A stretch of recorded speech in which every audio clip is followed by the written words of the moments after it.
Hey everybody, it's Trags again. Welcome back to JungleRoar, a Cincy football podcast, all things Cincinnati Bengals, and then some, as you'll find out today. Today I welcome one of my favorite personalities on the Cincinnati sports scene and someone who is well connected throughout this great city, the one and only Mo Egger. Mo, how you doing? I want to know who else is on that list of favorite personalities. You can probably guess a couple of them. I want to know what kind of company I'm keeping. Marty would be one of them. Oh, okay. We're done. We're finished. The fact that you would even put me and him in the same grouping would be a great failure on your behalf. Yeah, he's out golfing somewhere in Oregon. I guess he's back now. Sure, but yes. Mo, as most of you know, is an afternoon host on ESPN 1530. He's also heard on the big one, 700 WLW, and ESPN radio, contributor to The Athletic. I love your work on The Athletic, Mo. And as anybody who follows Mo Egger on Instagram knows, he is a huge fan of Skyline Chili. Yes. And yes, you are. And you are all things bobbleheads, as anybody who is seeing this can see behind you. You have an incredible display. I have a display behind me, but it's not anywhere close to what you have. And one more thing before we get into Bengals football, Mo. Yeah. Crosley is your daughter, correct? Yes. Now, just turned 4 in May. Congratulations to Crosley. Is she going to be cool with the fact that she was named after a baseball park? I hope so. She's asked. It's funny. We were talking about names. I forget what the context was, and she asked what she was named after. And I started to go into this whole elaborate story of how she's actually named after Crosley Field, but also when we came up with the name, we were sitting in our living room and we were kicking around names and we couldn't agree on anything. And my wife said, boy, I'd like something that kind of reflects Cincinnati. And I look over and because I'm a colossal dork, I collect, or I started to collect, I've sort of slowed down my collection, Crosley radios. And we had one in our living room. We still do, but in our old house, we had one in our living room. And I just looked over at it and said, how about Crosley? Thinking there's no way in hell my wife would go for it. And she did. So I kind of tried to tell her this story. And, her being 4, she just kind of looked at me and said, why? And there's no way to answer that. So I hope she's okay with it. In my family, I'm a Maurice, which is, that's an awful name. My sister is a Louise, which nobody born after 1936 should be named Louise. And my brother is Dennis, and I really haven't met many Dennises. So on the pantheon of Egger family names, Crosley might be the best. Now, see, I've offended Dennises and Louises and Maurices, and I haven't meant to do that, but Crosley is a better name than all of those. As you know, my best friend is a Louise. And that's right. Well, we've probably just made her mad, which is great. Yeah, and I'm going to have to call her up, apologize, and say, well, Mo really didn't mean that. He was just trying to. I just thought she was born before 36. So. Oh, that won't offend her at all. All right, let's get on to the stripes. I'm hoping that my optimism for the 2021 Bengals is not misplaced. I actually think this roster, if they stay healthy in one piece and Joe Burrow stays upright, I think this team is going to either surprise or even shock some people, partly because I think the roster is much improved, but also because I think the start of the season, the schedule is very, very favorable. Yeah, I agree with you on that point. In terms of do they shock people, I think they're compelling for 1,000 different reasons, not the least of which is obviously Joe Burrow playing a full season and them potentially being a lead at wide receiver. And I do think they're going to be improved on the offensive line. I think this offense is really going to have explosiveness potential. I think they're going to have the potential to beat teams in a number of different ways. I think they're going to score a lot of points. But, I think all that can be true, and you could still wonder how many wins is that going to translate to? Because I have no idea what to expect from them defensively, and it's right. Kind of been the area of the team that we've kind of joked about it on the air the last couple of days. Remember the defense? Because we haven't talked about it for Correct. Obvious reasons. It's all been about Joe Burrow and his health, and then offensive line and Jamar Chase. And the reality is they've spent 2 seasons two off seasons drastically overhauling that side of the ball, saying goodbye to mainstays.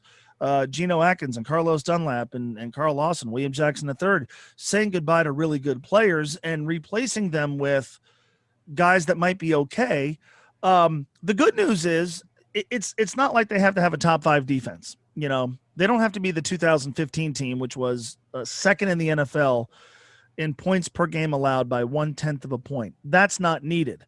But if the ceiling's not that high for this defense, and I don't think it is, well, then the floor is probably pretty low. And you could tell me, Mo, this is going to be one of the worst defenses in the NFL.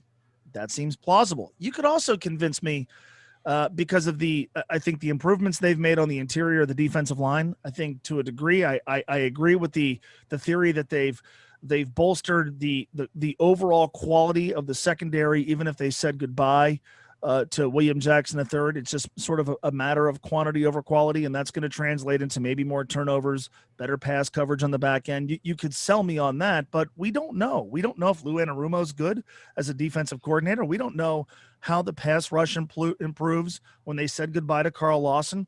There's still, I think, for a lot of people, major questions about what they do at linebacker.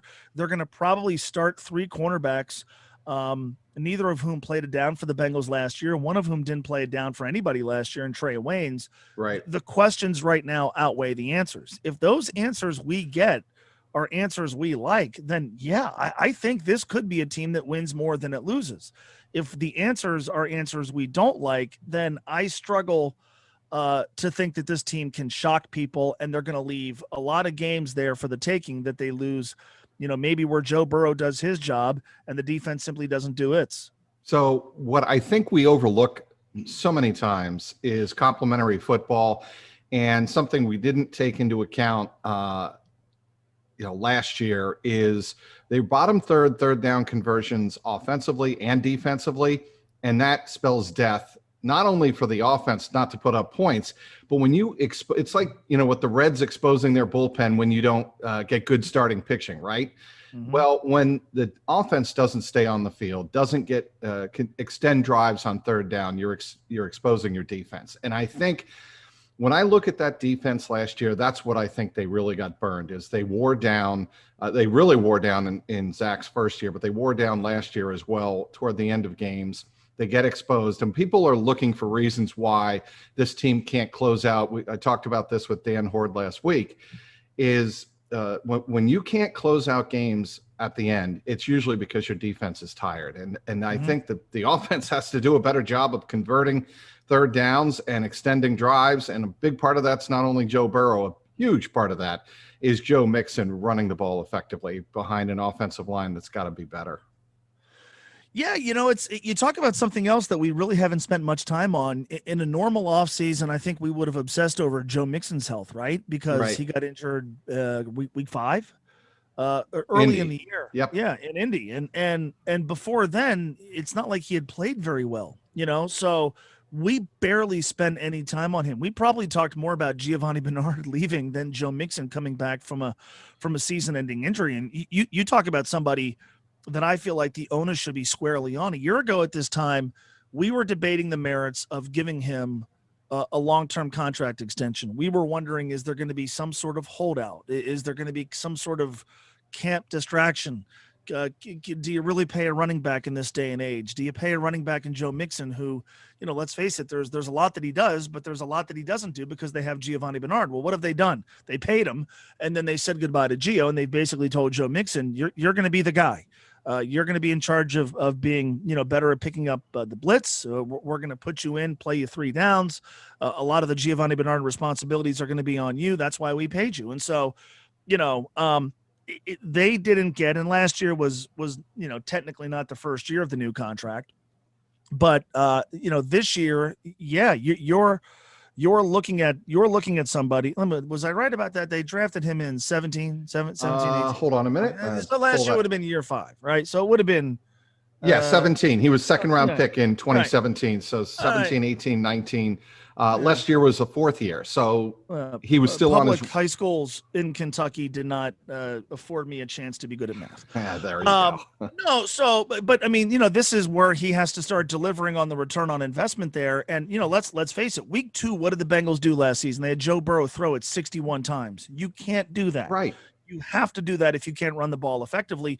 And by the way, when the Bengals drafted Joe Mixon, we envisioned this versatile multi-use running back that they were going to be able to use in the passing game. And whether it's been Bill Lazor or Zach Taylor and Brian Callahan, they never really have completely tapped into that. So you certainly like to see more of that.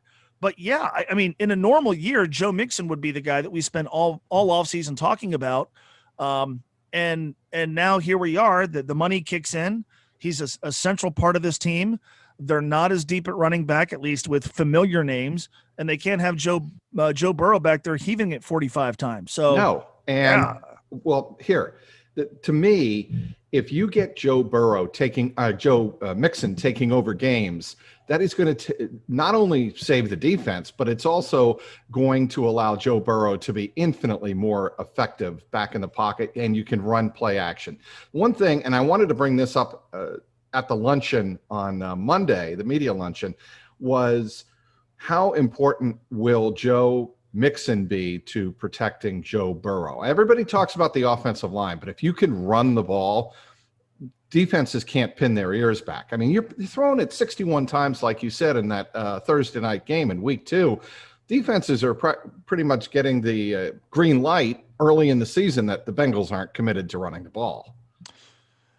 Yeah, and look, I mean, it's one thing to talk about Joe Mixon's injury last year. The reality is, before he got injured, he frankly wasn't very effective. And even if you go back to 2019, and a lot of this is going to come back to the offensive line, his productivity from 2018 to 2019 fell off by nearly a yard per carry. That was, I think, pretty startling for a guy. It's not like Joe Mixon's 30. I think that was his age 23 season. He was a player who led the AFC in rushing the year before, and we expected huge things from him in 2019, and the team as a whole was awful. They won just 2 games, but it's been a couple of years since he has even come close to being an upper echelon back in the NFL. I feel like he has a ton to prove, and if he's able to prove that, the benefits for this team go beyond simply gaining more yards on the ground or Joe Mixon delivering return on the Bengals investment in him. There's a clear benefit to what it does to protect Joe Burrow. There's a clear benefit to what it does to maybe allow Joe Burrow to thrive to his fullest capability. But it is interesting how, for a guy who a year ago at this time, I mean, we were debating, well, do you sign Joe Mixon or do you sign A.J. Green? And I remember kind of raising my hand going, I don't know if I would really do either, because A.J.'s old and right. I don't love signing running backs long term. But they clearly made a decision. Joe Mixon's a central part of this team. I certainly understood why. I think if you're going to tell a coach, hey, build the culture, he deserves a chance to coach the kind of players that he feels like can fit that. I think for Zach Taylor, Joe Mixon clearly does. But at the end of the day, it's about productivity and usage. And I think the productivity obviously has to increase. And I think the usage has to increase as well. And that only happens if he's healthy and if the offensive line affords him and the offense opportunities to thrive. So I'm going to ask you this about Zach Taylor. When you look at him this year, what are you looking for in terms of him showing you that he's improved? Something he does on the field or something he says to us in the media? In what way can Zach Taylor show you he's grown up as an NFL head coach? I am probably less qualified to be able to tell you that I have seen what I'm looking for than anybody. But by the end of the season, the obvious answer is they got to win more games, right? And I'll be honest with you. I think the one thing that gives me a degree of encouragement about him is watching this team over the first 2 years. I've never felt like their effort waned. Now you might say, well, that's kind of implied. That's inherent. I mean, you've been around this league. You've covered it. You know when a team has quit on its coach. I never felt like that happened. Even last year, when there were stories about, well, the locker room is falling apart. I thought it was interesting that the players spoke to Zach's defense. And I'm not ever really sure that any of that was a direct indictment on Zach. I think a lot of that was the byproduct of players who had been here before Zach being unhappy. And I look, I thought to a degree that was kind of unfair. I think a lot of that is just sort of a natural byproduct of a lot of losing, and the Bengals lost a lot last season. I also think it's very encouraging that in a year where his rookie quarterback didn't play in the preseason and they had this weird offseason where they're learning virtually, Joe Burrow showed up week 1 and looked the part. Now, is a lot of that on Joe? Yeah, sure. He's a number 1 overall pick. But you can't tell me the coaching doesn't play a role in that. Zach Taylor's obviously very hands-on with Joe Burrow. He's the play caller. Was Joe perfect week 1? No. But I thought the fact that they got a rookie quarterback ready week 1 reflected favorably on Zach. But what I'm looking for this year, for a guy whose calling card is obviously offense and who is not just intimately involved with assembling the game plan, but he's calling the plays. By the end of the season, I want to feel like Zach Taylor gives this team some sort of advantage. Right. Mike Tomlin gives the Steelers, I believe, a motivational advantage. Absolutely. I don't think he's a very good game manager. He's pretty hands-off when it comes to calling defenses, things like that. But I always feel like Mike Tomlin's got his team ready to play. You covered Bill Belichick for years. Right. The advantages are multiple. They're all over the place. With Andy Reid, you feel like, you know what, this guy gives us a schematic advantage. This guy's a great play caller. This guy's a great designer of game plans.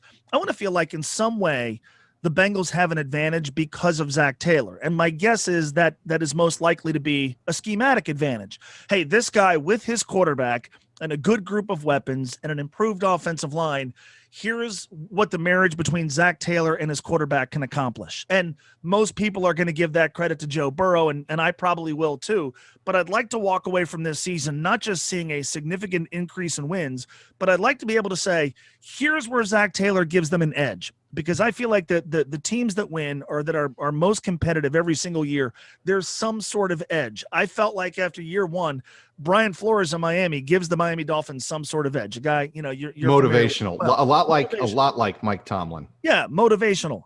I want to feel like there's some sort of advantage that the Bengals have because of Zach Taylor.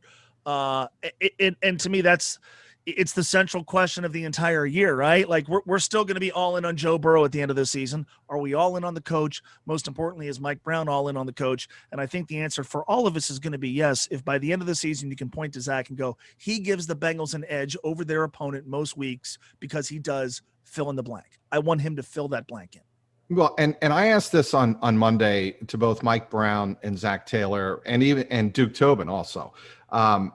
When you're building a roster and when you're in the AFC North, you're looking at the Browns, who many people feel could supplant the Chiefs as the AFC favorite to get to the Super Bowl. And I don't think that's hyperbole at all. I mean, they've really overhauled their roster, especially on defense. Then you have the Ravens, who are always going to be good with Ozzie Newsome and obviously John Harbaugh at the helm. And you have the Steelers, who every year you want to write them off and write Ben off. They seem to come out of the woodwork and at least get off to a good start, and are there at the end. So how do the Bengals compete in that kind of situation?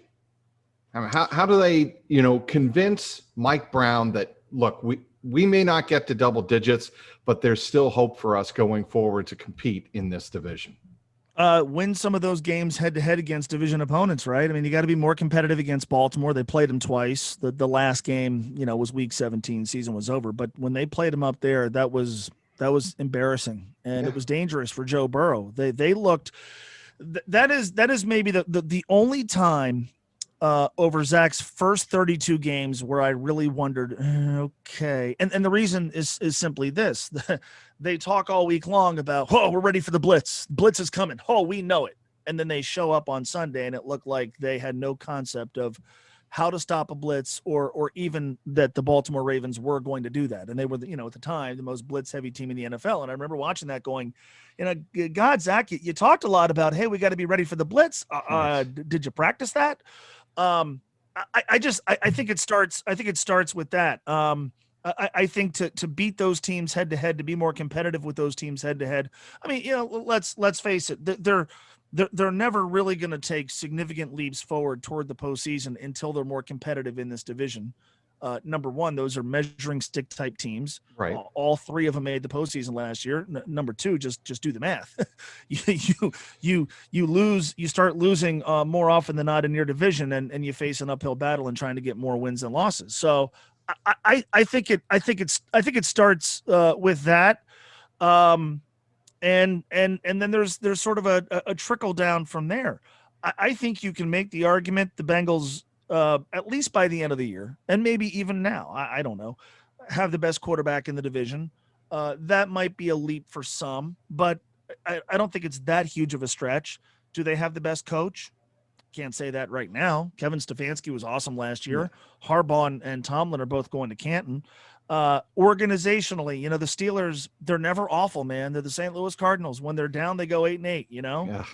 And when the Ravens it's a great analogy. I love that analogy. Yeah. I mean, Mike Tomlin's never fared worse than 8-8. I mean, and you think of a team that has just had holdouts and turmoil and controversy and how they handled Le'Veon Bell tells you all you need to know about Mike Tomlin. Yeah, I mean, people here don't like him, but I just watch him and I watch that team and I go, well, they're always a tough out. Even when they're bad, they seem to be up for playing the Bengals. So I think at some point, if you want to be taken seriously, you got to beat the teams in your division. I go back to the last couple of times the Bengals were good.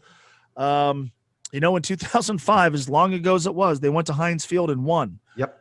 They took care of business against Baltimore. Cleveland was obviously a different story. 2009, they swept the AFC North.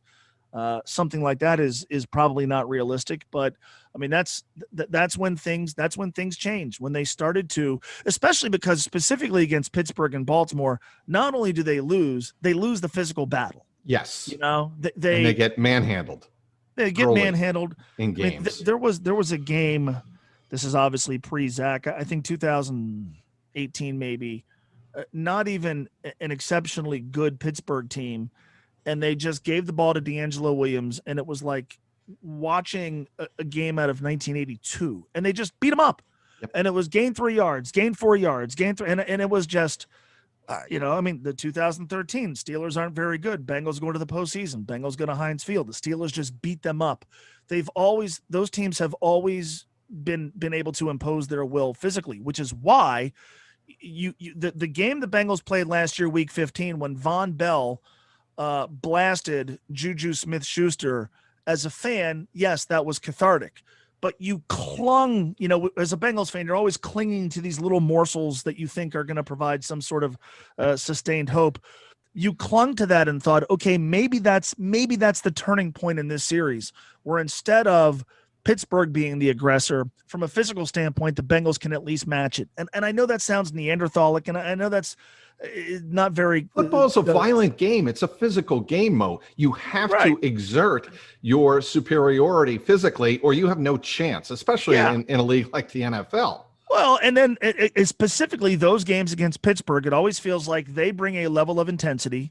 They bring a level of physicality, regardless of how much talent they have, that the Bengals rarely match. And in week 15 last year, they did. And Pittsburgh had a lot to play for. Say what you will about Vontaze Burfict. Say what you will about how Marvin built his roster in the 2000s and the early 2010s.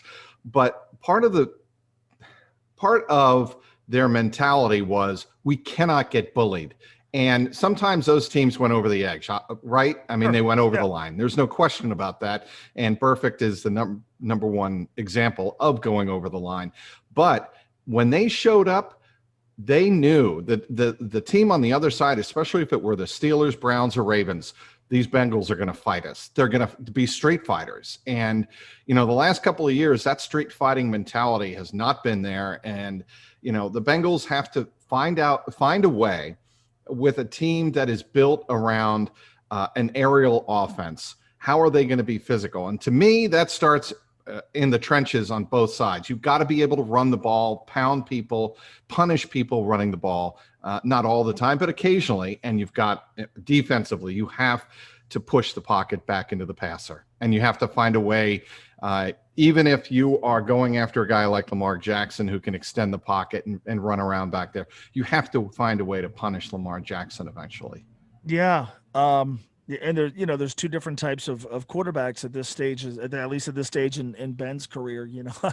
I remember last year in the run up to the draft, as somebody, I certainly understand the evolution of pro defenses and how linebackers are deployed and sort of what we're looking for has changed significantly, but that's been a position the Bengals have historically not valued. And I remember often last year, leading up to the draft, going, should we watch the tape again of Lamar Jackson undressing Nick Vigil and all these, crappy middle of the field tacklers that couldn't tackle anybody in space? You got to be able to do that. And, you brought up what is maybe the central question to this team's defensive hopes this year, and that's putting pressure on opposing quarterbacks because up the middle. Yes. The math is weird, right? They just said goodbye to Carl Lawson, who was their best pass rusher last year. And yet the pass rush is supposed to be better. Now, I get what they did on the edge. Trey Hendrickson had a good year last year with New Orleans, and maybe he is an ascending player. And they certainly addressed edge rusher in the draft. And I fully subscribe to the theory that they hung on to Geno Atkins too long. And, I think they're going to be better in the interior. But, I mean, there to me is the biggest question, maybe about this entire team. The pass rush was often absent last year, and that's despite Carl Lawson being pretty productive. Is it absent this year?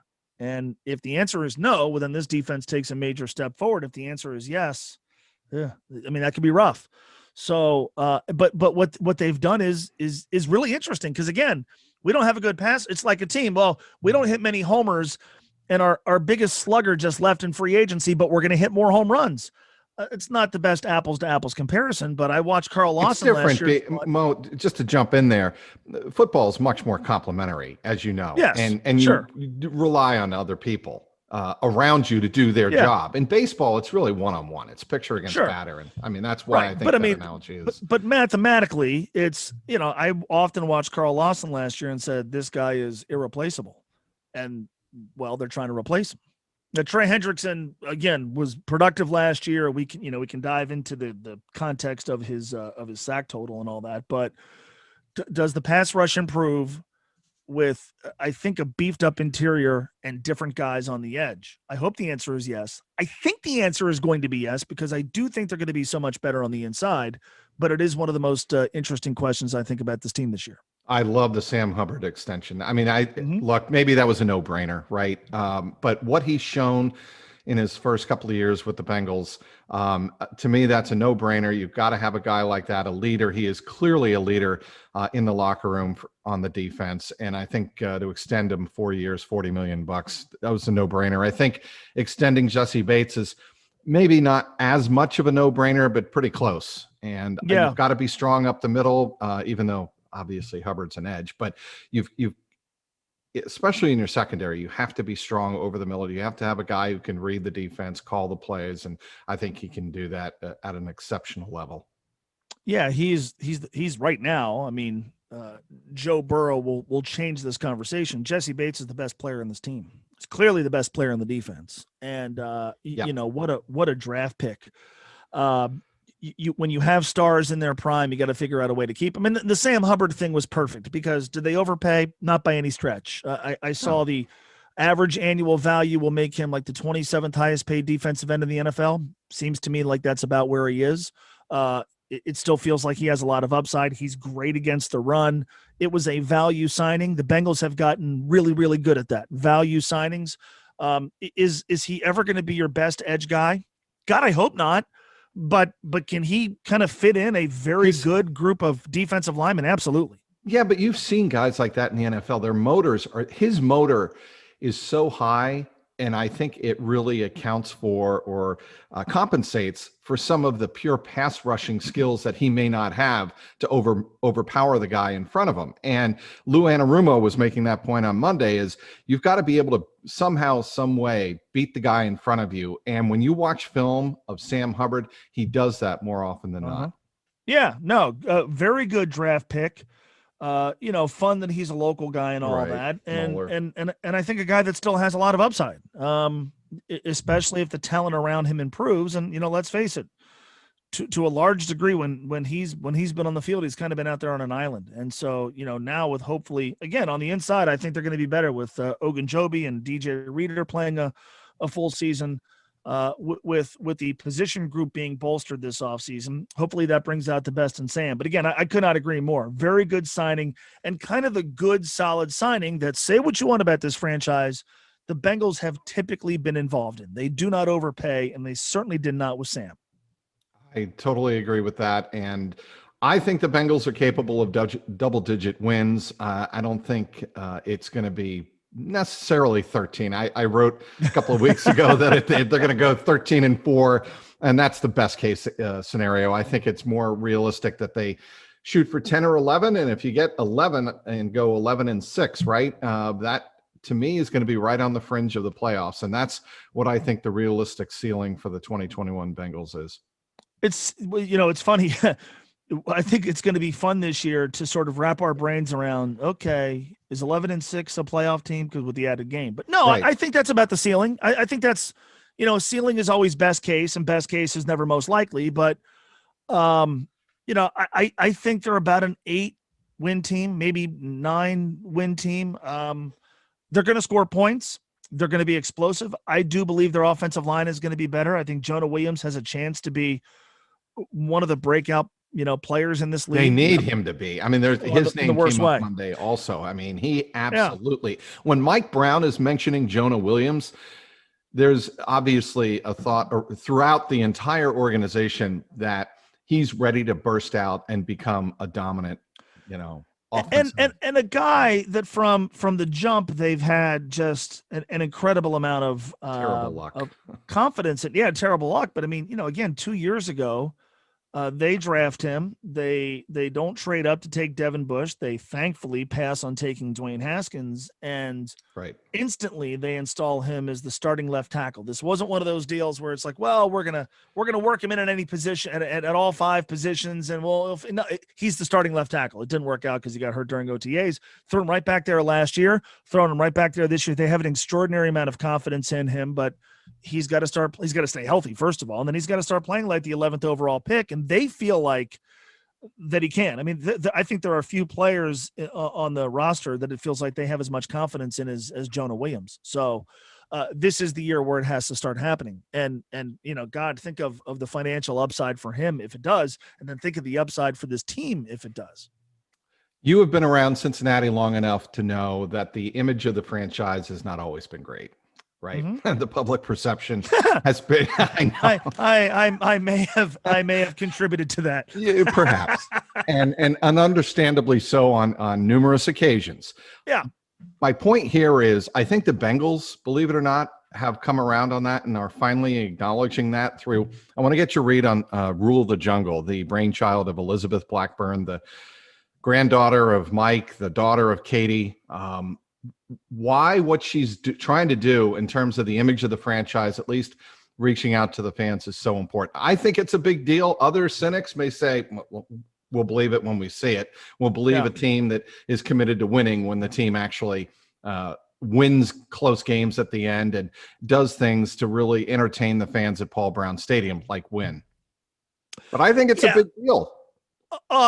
Yeah, I think there's a couple of different things there. This is a results-oriented business. All the other stuff is window dressing if you don't win. We understand that. Everybody understands They understand that. They understand that. At the same time, I do think there is a level of, to a degree, self-awareness that they've shown. And to me, one of the biggest complaints that I think a lot of people have had about the Bengals is either how tone-deaf they've been or how out of touch they've been. And I remember my first experience with this came when I was 17 years old.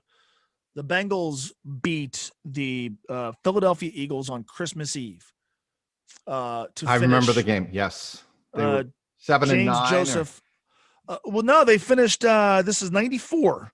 Yeah. So they finished 3-13. It's Christmas Eve. Right. James Joseph fumbles a kickoff, We recover. Doug Pelfrey trots out onto the field, kicks a field goal. Bengals win. There might have been about 7,000 of us there. It was cold. It was Christmas Eve. The team was terrible. It was the first year of Jeff Blake. And we get in the car, my uncle and I, and we're listening on the radio, and somebody says, after the game, the Bengals had a PR staffer handing out a press release indicating that ticket prices were going to go up next year.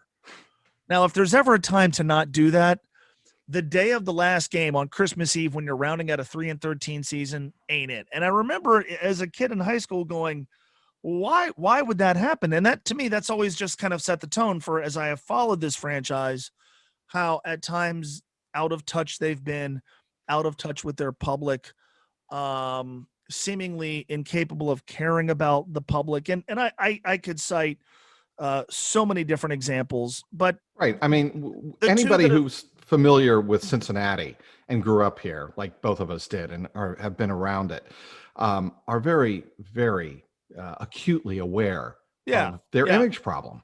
So then, fast forward here, what they've done this offseason, in particular with the Ring of Honor, which is painfully overdue. Let's just call it what it is. This should have been done. They know that many, many years ago, but it at least was an acknowledgement that we hear you. We hear you. We know this is something you as fans want. And are there some fans who don't care about that? Sure.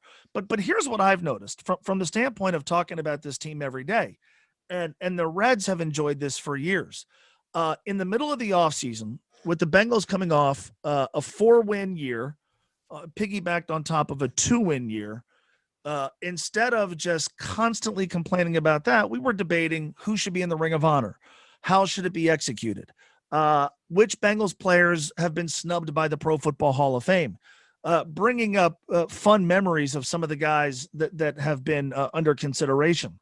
There is that. First of all, that's fun, and sports is kind of supposed to be fun. It also makes people feel good about the franchise. It makes people feel good about their relationship with the franchise. Is that going to translate into season ticket sales? I don't know. Is it going to translate into wins? No.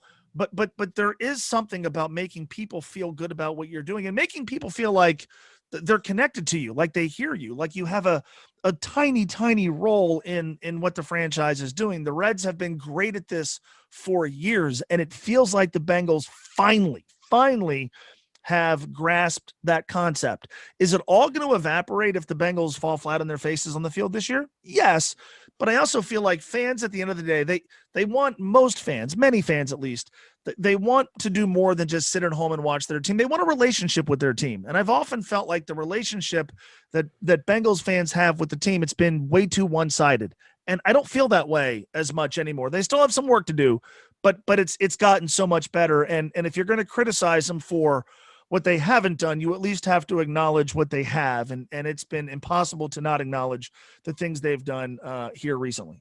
2 bits of insight here that I want to bring up.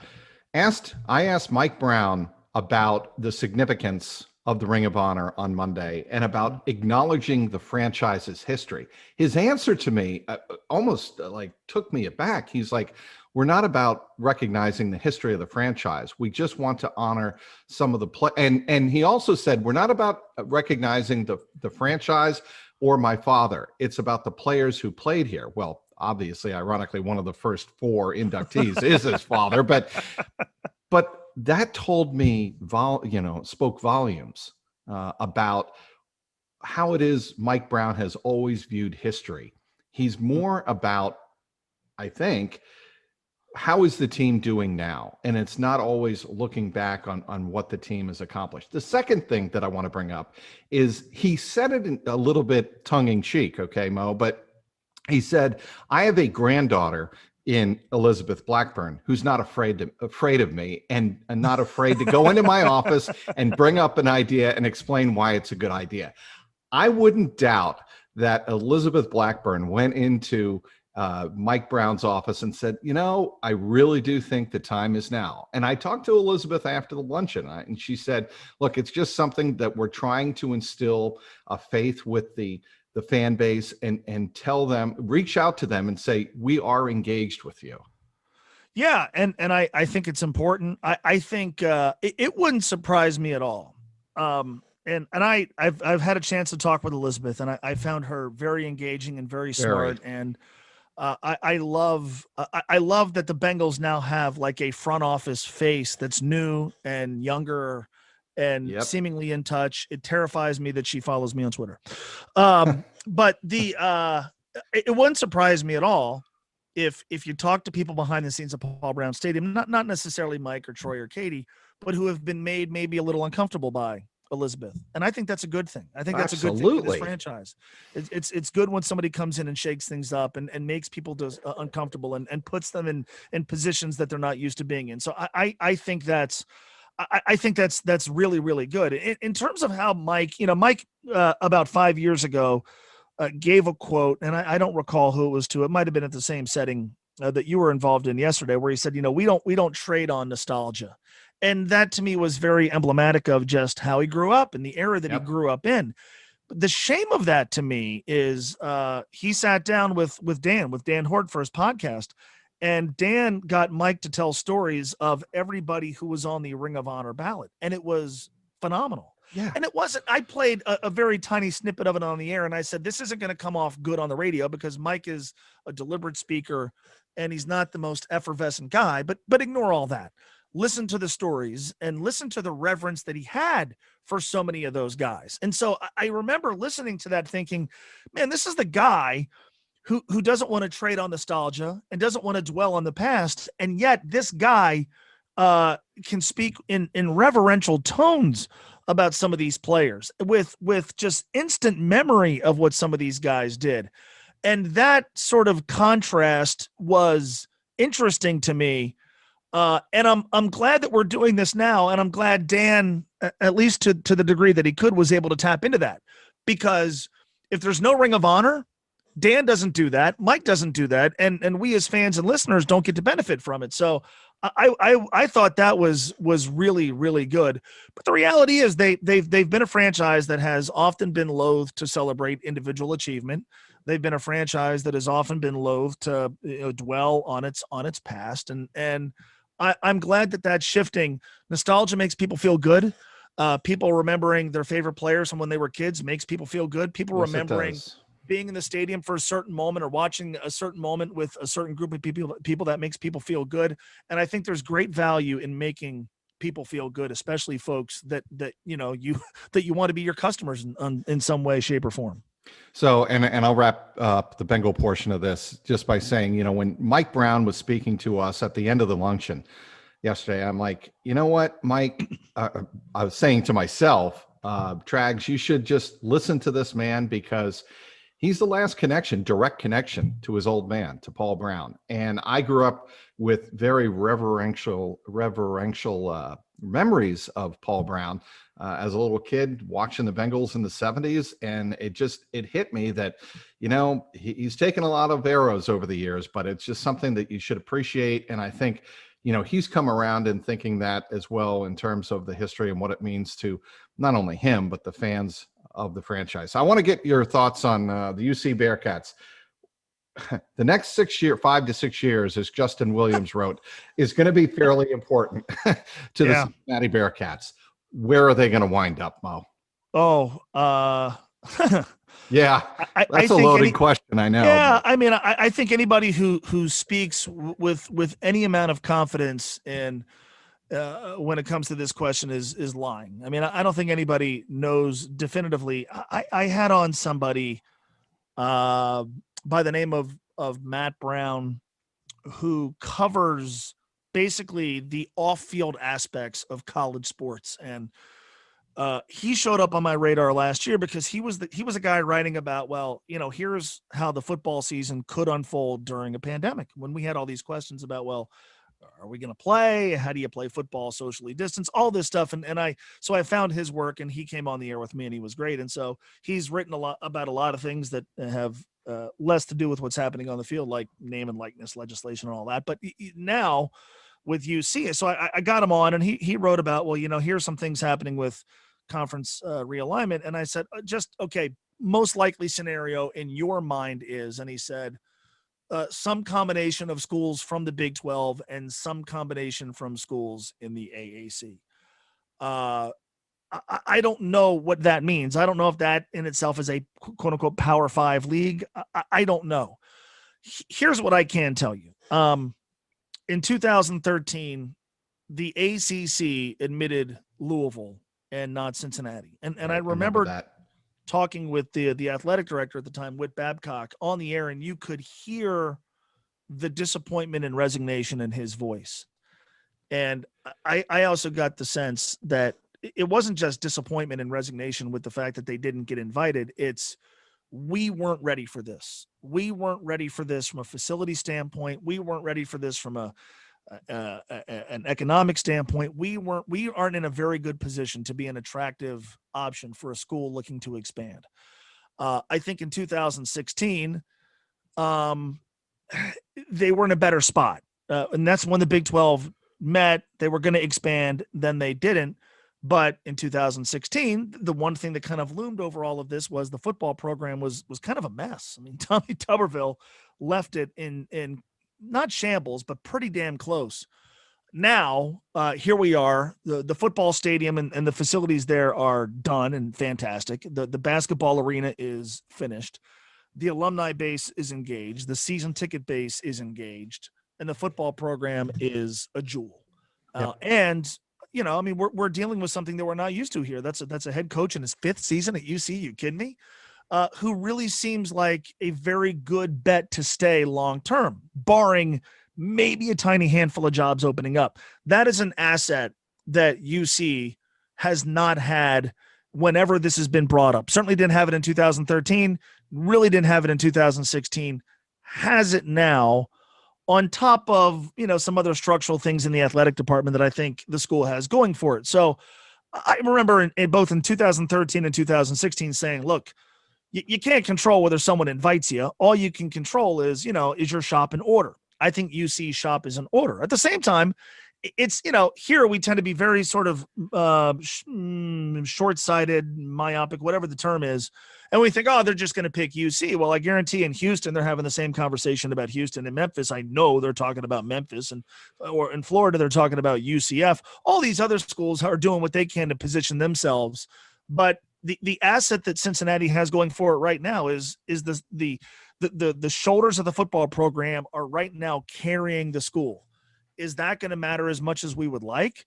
Can that be sustained? How much pressure is there going to be on Luke to have the kind of season that everybody thinks they can have this year? All very good questions.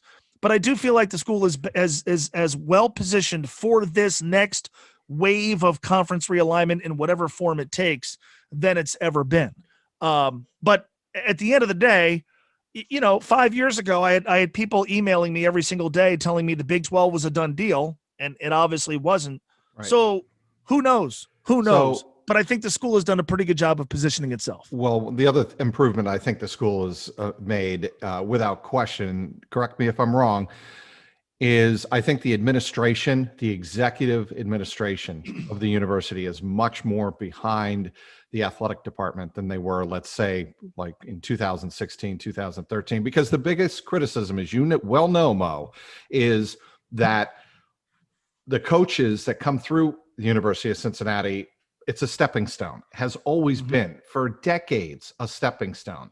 And it seems like that has, like with the Bengals, that has gradually changed where the administration understands the significance of the athletic department. No? Yes. Look, I mean, when Mike Bone hired Luke Fickell, he, and I thought appropriately so, leaned into the whole stepping stone thing because, you know, they brought in Tommy Tuberville, who in between rounds of golf would occasionally show up to practice. And I think there was this acknowledgement that, okay, here's what works here. You get a guy who's climbing the ladder. You don't get a guy who's coming down. Let's find somebody climbing the ladder. Luke Fickell, much like Brian Kelly and Butch Jones and Mark D'Antonio, was climbing the ladder. Now, along with that, you got a guy whose values I think are a little bit different. You got a guy who's, you know, got a huge family, 6 kids. He's an Ohio guy. He's maybe more likely to stay here than others, but more than anything, there's been a direct shift. And I just think within the athletic department, finally the realization. And I say this as somebody who UC Bearcat basketball is my favorite sports entity.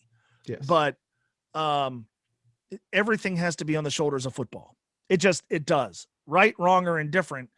And so every resource is going to football. Every resource is going to football.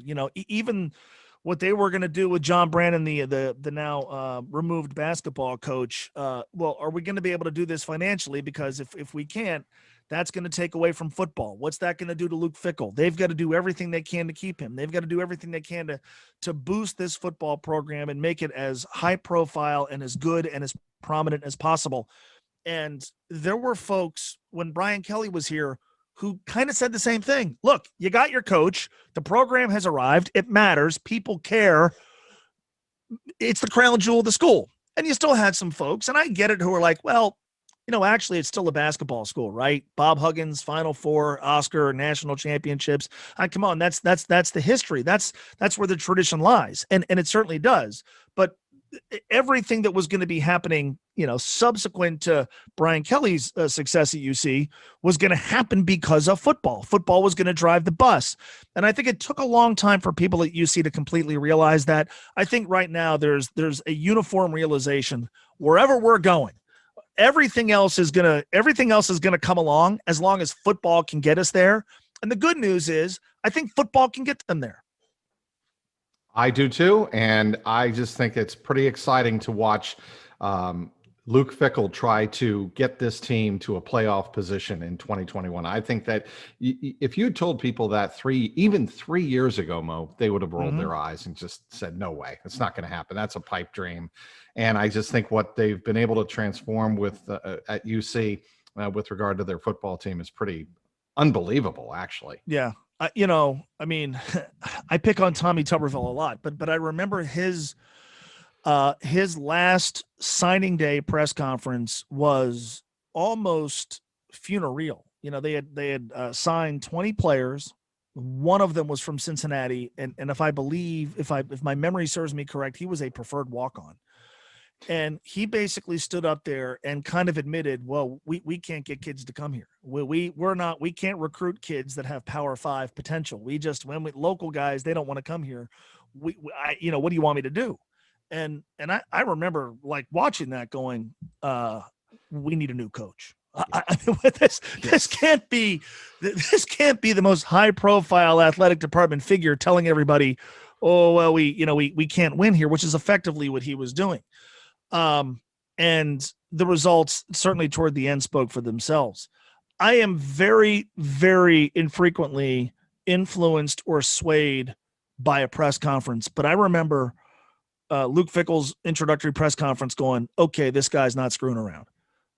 This dude means business. This guy's not messing around. And in a very short amount of time, the transformation, his first year, they only won 4 games. Yeah. But the transformation was remarkable, just following recruiting, seeing the kids they were getting. And within 1 year, they had won 10 games. I mean, that team in 2018 surprised everybody.